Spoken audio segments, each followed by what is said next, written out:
네, 오늘 장 랭킹 5 시작해 보도록 하겠습니다. 지수를 보고 있으면 좀 고민이 깊어지는 시기인데요. 키워드를 통해서 시장 뚫어낼 전략 고민 저희와 지금부터 해보시죠.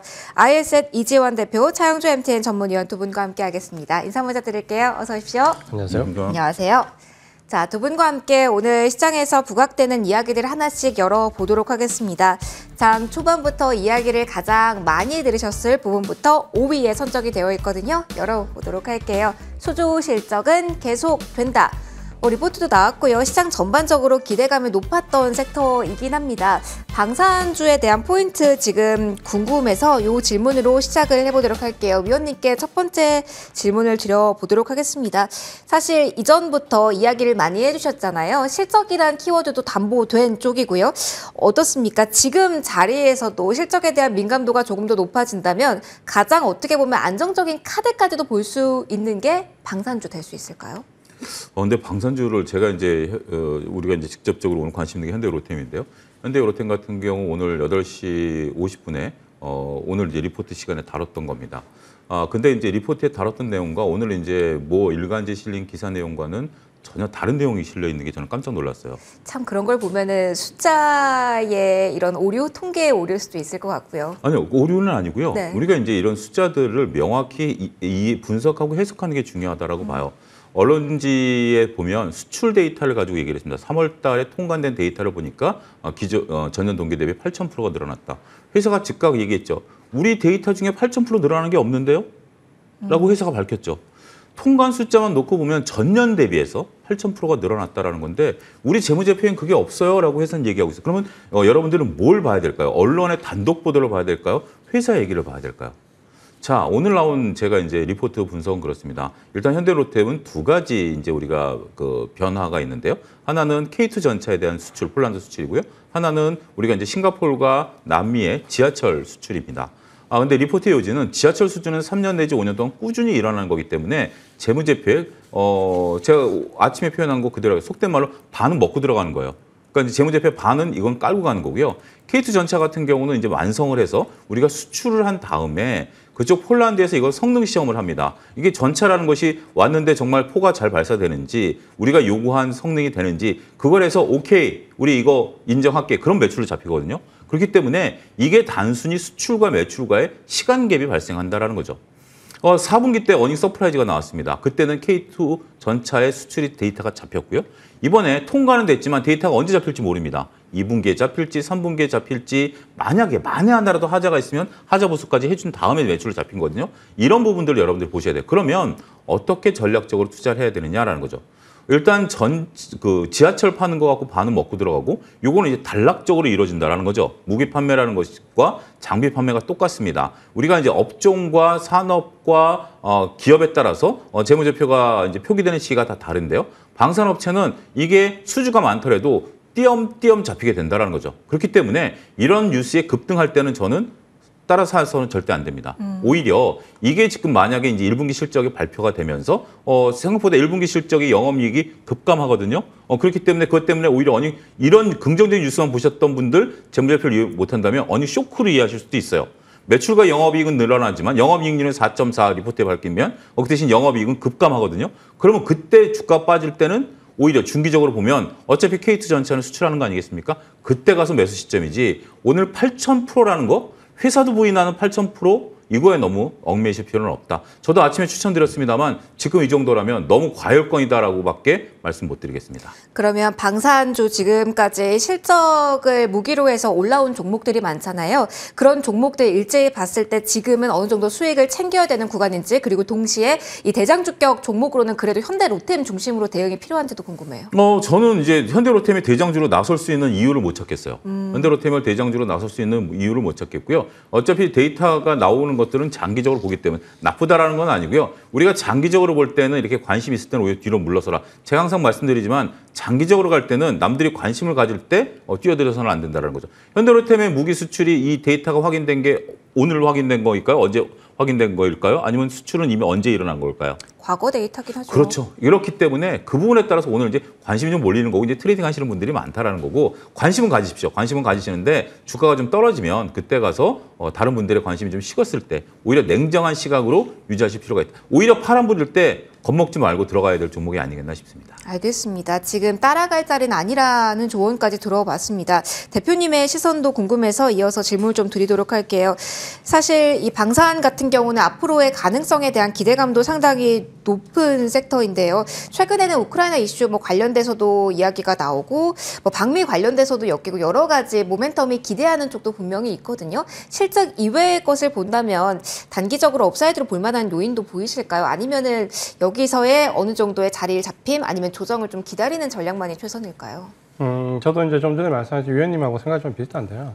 현대로통을 추격하는 것은 저는 좋지 않다고 저도 좀 생각을 합니다. 다만 그 이제 방산주가 그 종목별로 이제 좀 하나씩 나눠서 볼 필요성이 있고 충분히 조정을 받아서 지금 이제 상승을 좀 준비할 수 있는 종목들도 있고 지금 현재 이제 고점으로 다다르면서 어느 정도 시세를 마감할 수 있는 종목들도 좀 있습니다. 그러니까 결국은 이제 실적 기반에서 이 실적이 작년 하반기부터 혹은 러시아 우크라이나 전쟁 이후에 수주에 대한 기대감이 충분히 주가에 반영되면서 주가는 이미 상당 부분 반영을 했고 대부분 이제 PR을 본다면 예전에 우리가 러시아 우크라이나 전쟁 기간에 PR을 본다면 방산주가 저평가되어 있다는 평가를 상당히 많이 했는데 지금은 PR이 대부분 15배, 20배 넘어가면서 이 저평가되어 있다고 보기는 조금 어렵습니다. 그렇다면 이전처럼 수주 기대감으로 쫓아 들어가기는 좀 쉽지 않은 주가에 위치해 있고 개별적으로 본다면 뭐 예를 들어서 한국항공우주 같은 경우 오늘 역시 또 급등을 하는데 이 부분 미국 진출에 대한 이슈 부분이 좀 나왔고 반면에 이제 LIG 넥스원 같은 경우는 사실 주가 조정을 좀 많이 받았습니다. 그러니까 실적이 생각보다 많이 늘어나지 않았다는 부분 때문에 생각보다 차익 매물이 많이 나왔었거든요. 그럼 오히려 이제 지금 주가 조정을 좀 받았던 방산주에 접근하는 전략이 어떨지 좀 보셔야 되고 수주에 대한 기대감은 사실 이 이슈가 늘었다 줄었다는 부분에 사실 변동성이 너무 큽니다. 그러니까 이걸 좀 감안한다면 실제로 장사를 얼만큼 잘 하고 있느냐 여부를 좀 따져봐야 되는데 그렇게 본다면 지금 영업이익률을 따져본다면 사실 현대로템 및 넥스원이나 한국항공우주에 비해서 가장 그 영업이익률이 좋지가 않습니다. 그러니까 이 부분을 좀 참고하실 필요가 있고 대부분 방산주들이 영업이익률이 3, 4%, 5%대를 왔다 갔다 하다가 지난 러시아 우크라이나 전쟁 이후에 수주가 늘어났고 여기서 대량 생산이 되면서 일부 영업이익률이 한 7, 8%대로 상승을 했거든요. 그러니까 그런 관점에서 본다면 지금 방산주를 추격해서 고점에 쫓아 들어가는 종목보다는 오히려 주가 조정을 충분히 받고 지금 바닥에서 다지는 종목들로 한번 압축해서 보시는 전략 말씀드리겠습니다. 그러면 대표님 오늘 장에서는 방산주로 분류가 우선적으로 되는 종목을 강하지만 사실 위성이라고 할 수 있는 항공, 우주 그러니까 조금은 꿈의 영역에 있는 종목들은 하락폭이 좀 있거든요. 이런 종목들을 단기 관점에서는 조금 더 자리를 눈여겨볼 필요도 있을까요? 결국 이제 러시아 우크라이나 전쟁이 우리나라는 실제적으로 무기와 관련된 부분에서 뭐 K2라든지 K9 같은 이런 부분에서 포커스를 좀 많이 받았지만 미국 같은 경우는 로키드 마틴을 중심으로 해가지고 오히려 시스템 관련된 종목들이 더 주목을 받았거든요. 근데 이제 우리는 그런 시스템과 관련되어 있는 하청 부분에 집중을 해야 되는데 사실 그런 그 업체가 우리나라에 그렇게 많지가 않습니다. 그렇다 보니까 선택할 수 있는 방산주가 좀 제약적이고 그 가운데서는 예를 들어서 유사한 정도의 업종 흐름에서 한국 그 우주 방위 산업까지 같이 본다면 역시 한국 항공우주를 좀 그 접근하시는 전략을 펼쳐야 되는데 문제는 이제 이 종목도 단기간에 상당히 많이 올랐습니다. 그러니까 주가가 지금 가파르고 오르기 때문에 지금 직전 고점권에서 무리하게 따라가기보다는 그 좀 전에 위원님 말씀하신 대로 좀 조정을 받거나 눌려지거나 혹은 지금 그 가격 조정을 충분히 준 이후에 한번 접근해 보시는 전략이 저도 좋을 것 같습니다. 예, 추가적으로 코멘트 주실 거 있을까요, 위원님? 네. 제가 이제 그 일관된 기조를 말씀드리는 게 우리가 스페이스X라든지 몇몇 미국의 위성 관련해 가지고 우리가 이제 이슈 머리를 좀 했었죠. 네, 맞아요. 그때마다 저는 우리나라 기업이 과연 무슨 수혜를 볼 것인가라고 했는데 결국 스페이스X 또 이 발사가 연기되면서 이게 떨어지는 거 아니겠습니까? 그러니까 결국 이거는 단순 테마였다라는 결론밖에 안 나는 거죠. 우리가 실적 베이스로 갔다라면 주가가 올라가야죠. 근데 이제 기대감으로 주가 몰이를 하면서 막 이거 뭐 되면 발사되면 우리한테 뭐가 될지도 모르지만 위성이 발사되면 우리나라 위성주들이 수혜를 볼 것이야. 근데 변수라는 게 너무 많지 않습니까? 스페이스X가 발사를 안 할 거라고 누가 예상을 했겠습니까? 그런 리스크를 저는 그러니까 결국 펀드멘탈이 없으면 이런 거에 너무 휘둘리게 된다라는 거죠. 그런 부분들을 정확히 여러분들이 보시면서 남들이 관심이 있다고 그래서 이게 꼭 간다라는 것은 좀 어폐가 있다. 하지만 방사는 실체가 있죠. 위성은 실체가 제가 볼 때는 그렇게 크지는 않아요. 우리가 앞으로 위성을 발사하겠지만 이거에 따라서 영업이익과 그 매출이 드라마틱하게 늘어나는 부분들은 아직은 시간이 오래 걸려야 돼요. 하지만 방사는 따박따박 나오지만 이게 계속해서 우리가 이제 뭐 매출이 꾸준히 늘어나는 게 아니라 생겼다 안 생겼다 생겼다 안 생겼다 할 때마다 주가 출렁거립니다. 그러면 오히려 같이 투자하시는 분들한테는 좋은 기회예요. 출렁거릴 때 매수, 남들이 관심 있을 때 매도. 출렁거릴 때 매수, 남들이 관심 있을 때 매도. 이런 식으로 간다라면 조금만 생각을 바꾸신다라면 좋은 기회가 생기지 않을까 싶습니다. 알겠습니다. 위성과 방산 조금 다른 시각으로 봐야 되고 지금 많이 오른 쪽에 대해서는 조금은 쉬어감이 필요하다. 좀 지켜보자라는 조언까지 받아봤습니다. 저희 4위로 올라가서 또 이야기를 해볼 텐데요. 여기는 사실은 두 분 모두 테마 성격이 강하다. 단기 트레이딩 보지 말자 이런 이야기를 해주실 것도 같은데 궁금해서 이야기 나눠보도록 하겠습니다. 4위에 올라온 이 키워드 오랜만에 들고 왔습니다. 사실 오늘 오후장의 새로운 이슈는 아닙니다만 최근에 이슈화되고 있는 측면에서 여기 단기적으로 봐도 될지 질문 드리고 싶습니다. 우크라이나 곡물 수출 협정이 중단될 위기에 처해 있다라면서 위기감 고조시키는 기사들이 꽤 많이 나오고 있더라고요. 이 질문 대표님께 해볼게요. 사실 해상이 이렇게 왔다 갔다 하는 게 가능해지면서 곡물에 대한 경계감이 좀 많이 풀어진 지 오랜데요. 다시 한번 오늘장에서 이렇게 특별히 올라오는 이유가 뭔지 궁금해요. 급등주에도 많이 관련주가 꼽히더라고요. 일단 이제 테마죠. 테마고 곡물 수출 협정이 이제 중단될 날짜가 며칠 안 남았다라는 부분 때문에 테마 형성됐고 실제로 우리가 만약에 지금 현재 밀 가격이 가장 직접적인데 그 러시아 우크라이나 같은 경우는 이 밀 가격을 살펴보면 주가가 오른다는 게 상당히 어렵습니다. 그러니까 러시아 우크라이나 전쟁 이후에 밀 가격이 1685까지 올랐다가 지금은 밀 가격이 600대 후반부로 거의 이제 반토막이 나 있거든요. 오히려 러시아 우크라이나 전쟁 나기 전보다도 가격이 더 많이 하락해 있습니다. 그러니까 여기서 지금 추세적으로 하락하는 밀 가격이 되돌아서서 추세적으로 돌리고 솔직히 본다면 그 러시아 우크라이나 전쟁 이전 가격을 회복하기도 사실 어려운 상황이거든요. 그러니까 지금은 그만큼 예전에 공급 논란에서 오히려 자유로워지면서 지금은 밀 가격이 추세적으로 더 많이 하락해 있습니다. 그러니까 이런 걸 본다면 여기서 만약에 곡물 수출 협정의 위기가 와서 일단 부분 오른다면 예를 들어서 이제 우리가 지난번 예측했던 대로 아프리카 일부 국가나 뭐 아시아로 치면 버마나 이런 미얀마나 이런 일부 국가들을 제외하고는 그렇게 실질적인 타격이 없다라는 내용이 이미 레포트가 수차례 나왔기 때문에 이 밀 가격을 지금 추세적인 방향에서 다시 상방으로 돌린다 이거는 상당히 어려울 것 같습니다. 그렇게 본다면 지금 현재 곡물 수출 협정 위기와 관련된 부분은 아주 짧은 단기 테마로 인식을 하시는 게 좋을 것 같습니다. 알겠습니다. 단기 테마라고 해주셨어요. 위원님께도 질문 드릴게요. 단기 테마로 그칠 것이다 라고 봐야 될까요? 아니면 저희가 좀 경험치가 있잖아요. 곡물주가 한번 뛴 다음에 음식료가 들썩이고 이런 사이클에 대한 고민을 시작해야 될 시점일까요? 어느 쪽이실까요? 저는 이게 상당히 생각에 따라서는 굉장히 심각한 문제일 수도 있어요. 왜냐하면 물론 이제 결론은 그 대표님하고 생각이 같습니다. 우리가 이게 문제가 단순한 문제는 아닌데 최악의 상황이 가도 우리가 이제 작년에 우크라이나 전쟁이 터졌을 때까지는 못 간다 가격이. 근데 어찌됐든 가격이 좀 뛸 수 있는 트리거는 있다. 자, 5월 18일이 어떻게 보면 협상의 만기입니다. 지금 이제 러시아 외무장관과 유엔에서 이제 지금 워싱턴에서 만난다는 얘기인데 러시아의 볼멘 소리는 그거예요. 지금 항구를 열어줬는데 이 항구를 열어준 게 우크라이나 밀만 수출하는 걸 열어준 게 아니라 러시아에 비료하고 러시아산 제품도 같이 수출하는, 그러니까 이제 전쟁 중이지만 이 항구를 통해서 우크라이나 제품과 러시아 제품이 같이 수출을 하는 걸 열어놓은 거예요. 그런데 러시아 입장에서는 열어줬는데 우리 건 안 팔려. 이게 무슨 왜 열어준 거냐라는 거죠. 근데 지금 서방 각국이 러시아를 제재하다 보니까 이 러시아 제품을 쓸 수가 없는 거예요. 자, 서로 협상할 때는 우리 두 개를 동시에 팔자라고 했는데 한쪽엔 살 수 없으니까 안 사가는데 안 팔린 쪽에서는 왜 우리 거 안 사가면서 쟤네들 거만 팔아 우리 문 닫을게. 지금 이 얘기거든요.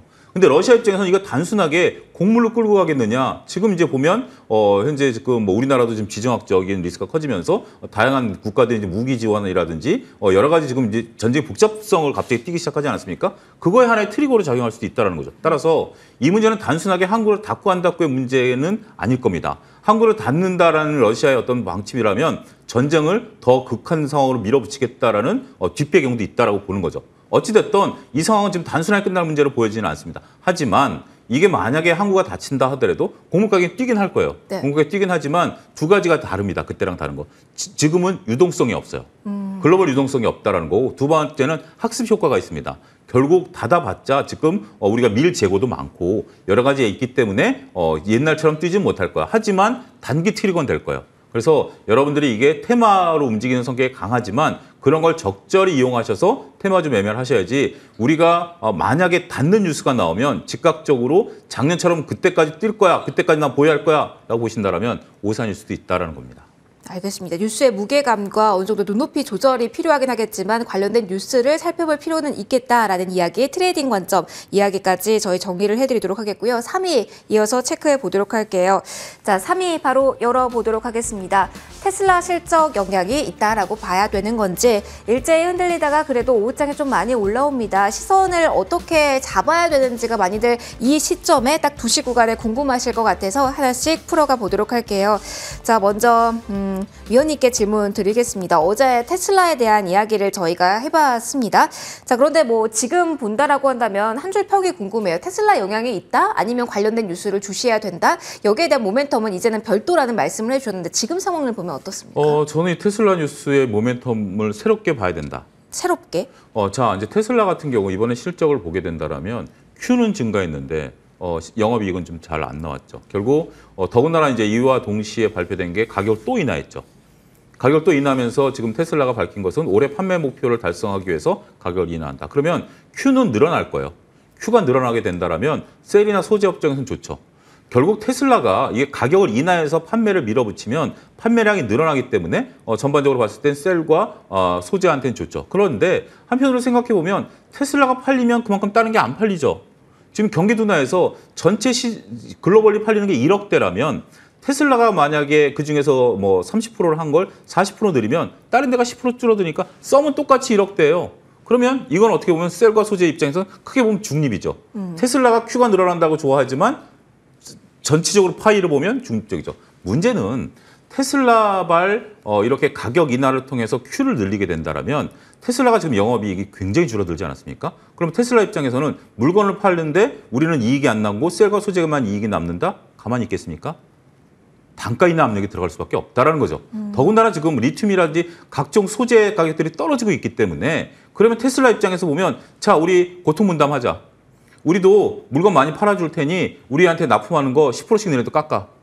충분히 저는 개연성이 있다고 봅니다. 그래서 이번 테슬라의 발 가격 인하는 다른 데를 죽이겠다? 물론 이렇게 시각에 따라 다르긴 하지만 일단 제 상식선으로 볼 때 갑이 자기가 이익이 훼손되면 을 이익까지 같이 훼손시키는 게 글로벌 어떻게 보면 산업의 메커니즘이다라고 볼 때는 저는 2020 전반적으로 볼 때는 일단은 이 치킨 게임이 끝날 때까지는 어떤 기업들이 견뎌낼 수 있느냐에 따라서 가격 그 이익의 마진폭이 상당히 변동성이 클 수 있다. 저는 그렇게 말씀드릴 수 있겠습니다. 알겠습니다. 동일한 이슈 대표님께도 질문을 드려볼게요. 그러면 우리가 가이던스로 가졌던 그 실적 목표치 개별 기업 관련해서 조금은 수정할 필요, 경계할 필요가 있을지 궁금해요. 그렇다면 동시에 하락은 언제나 기회라고 생각하셨던 분들도 많으실 텐데 그 시선에 대한 교정도 필요할까요?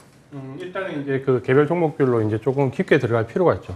이전에 우리가 2차전지 섹터라고 하면 그 소재나 단순하게 장비와 관련된 부분에서 어떻게 보면 섹터 전체가 붐을 받고 같이 상승하는 모습을 좀 보여줬습니다. 그러니까 최근에는 이제 이런 부분들이 주가 종목별로 세부적으로 받는 이익과 데미지에 대해서 이제 분석이 들어가고 있는 시점인데 이게 이제 점점 가속화될 가능성이 좀 높습니다.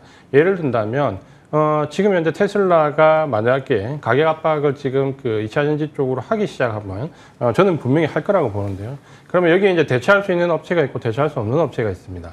예를 든다면 이제 이런 대체할 수 있는 업체들은 기술력을 바탕으로 해서 예를 들어서 지금 현재 어느 정도 기술력을 유지하면서 예를 들어 가격 다운 요건의 큰 쪽을 본다면 예를 든다면 이제 원통형 배터리가 여기에 해당이 되는데 그렇다면 이제 예를 든다면 원통형 배터리에 강한 업체들 여기에 관련되어 있는 2차전지나 혹은 소재 업체들이 조금 더 탄력성을 가질 수가 있죠. 그러니까 이런 식으로 시장에서 점점 섹터에서 종목별로 쪼여 들어가는 이런 이익과 데미지에 관련된 부분들이 아마 이제 주가 차별화를 좀 만들 수 있는 시기가 왔고 보통은 우리가 이렇게 그 완전히 없던 섹터가 새로 생기면 우리가 예전에 예를 들었던 5G 같은 경우에도 없던 섹터에서 완전히 새로운 무언가 생기면 처음에는 다 같이 섹터 전체가 오르는 것처럼 보이지만 이게 1차 상승 이후에 이제 옥석 가리기가 본격적으로 시작됩니다. 여기서는 이제 실적이 기반이 될 거고 그 실적은 특히 테크 테크 관련된 기업들은 기술적 기반을 두게 되겠죠. 그렇다면 지금은 이런 가격 인하 요인에 적응할 수 있는 업체와 아닌 업체들이 차별화될 것이고 거기에 대한 1차적인 우리가 관심을 가져야 될 거는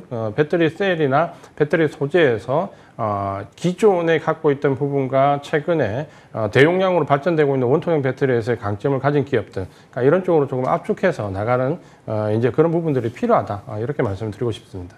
알겠습니다. 그럼 저희가 장밋빛으로 그렸던 2차 전지 증설 나오면 무조건 호재, 이 공식도 이제는 안 통한다라고 봐야 되는 걸까요? 결국 이제 그 증설이 어느 방향으로 가느냐죠. 예를 든다면 지금 현재 우리나라 2차 전지 업체들이 미국에 짓는 공정에는 오히려 LFP 배터리도 있습니다. 그러니까 무조건적인 뭐 하이테크놀로지 배터리로 가는 건 아니기 때문에 이런 양적인 팽창이 지금은 이제 만약에 가격 경쟁으로 들어가게 되면 그 양적인 팽창으로 가격을 맞출 거냐 아니면 기술적인 부분으로 가격을 맞출 거냐 부분에서 명확하게 이제 노선이 나오는 회사들로 구분이 될 것 같고 좀 전에 말씀드린 것처럼 지금 현재로서는 가장 이런 그 가격적인 리스크에 가장 앞서는 부분이 과연 이제 원통형 배터리에서 대용량 배터리로의 전환이 가능한 기업, 특히 테슬라가 최근에 요구했던 대용량 원통형 배터리에 대한 부분, 아마 이런 부분들이 지금 바로 이제 조금 논쟁의 거리가 될 것 같습니다.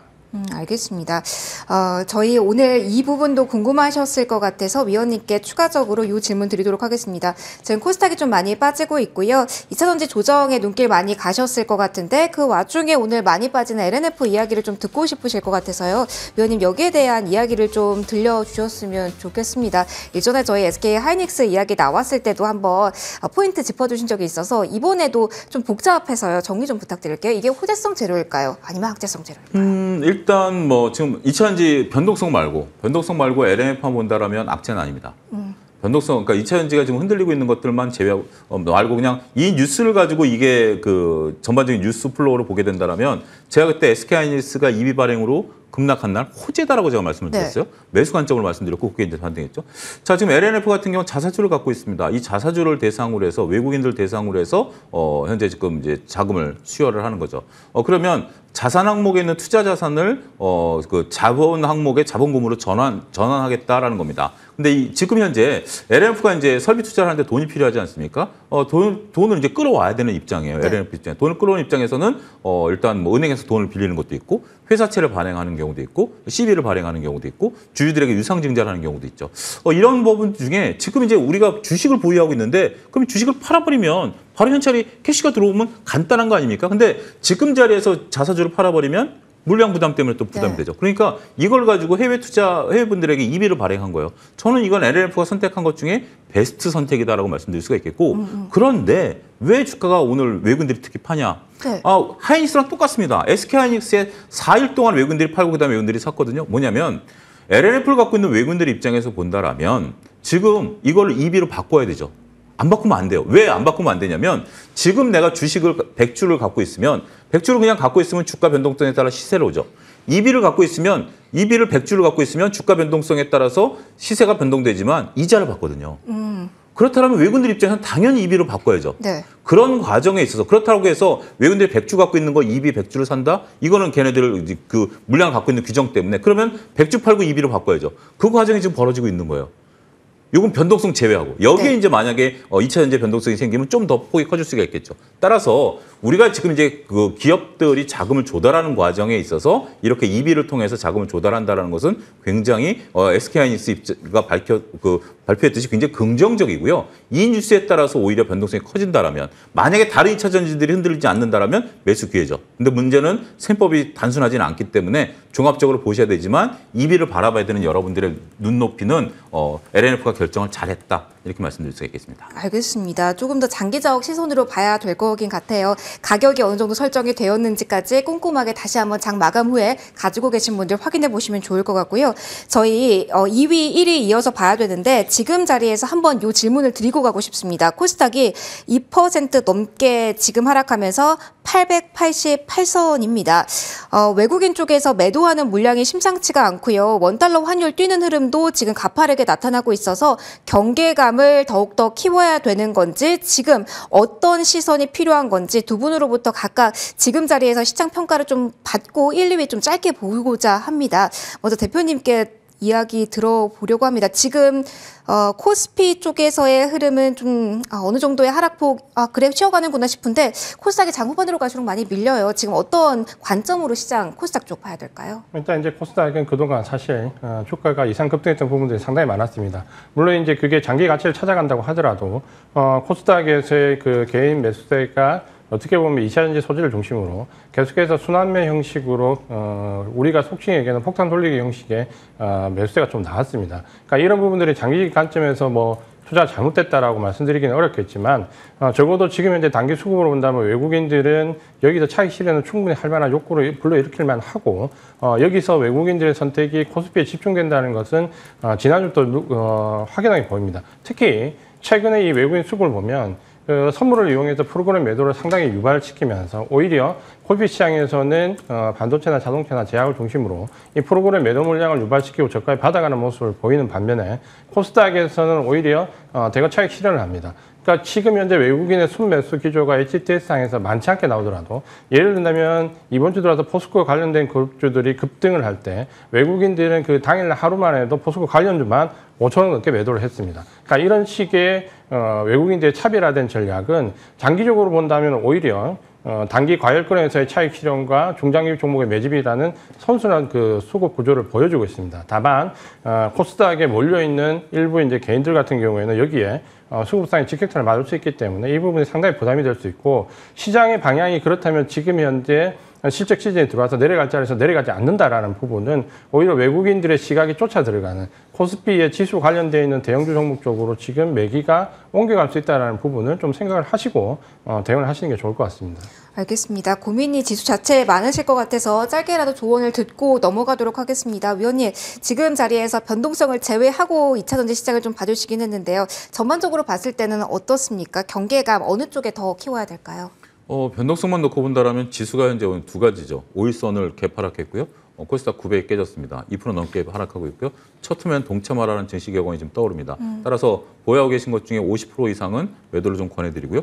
나머지 이제 조금 이익을 좀 났다면 한 번 정도 챙겨도 될 것 같아요. 더 이상 지금 현재 1000까지 뽑지 못하고 오늘 2% 정도 하락한다라면 굉장히 큰 폭이거든요. 그렇기 때문에 뭐 저는 심정적으로는 뭐 100% 매도도 권해드리겠지만 그렇지 않다라면 최소한 50% 정도는 어느 정도 좀 그 관점에서 보는 게 여러분들 좋을 것 같습니다. 지금 이 정도의 지금 차트를 놓고 보면 항상 제가 차트를 볼 때 말씀드리고 이걸 코스닥 차트라고 보지 마시고요. 그냥 일반 차트를 놓고 코스닥을 보세요. 오늘 2% 역대 그 올해 들어서 3월 달 초에 나왔었던 음봉 다음으로 두 번째 큰 음봉이에요. 아직 시간은 좀 남아 있지만 거래량 그때보다 훨씬 높습니다. 거래량이 솟으면서 음봉이 나타난다. 이건 매도 신호입니다.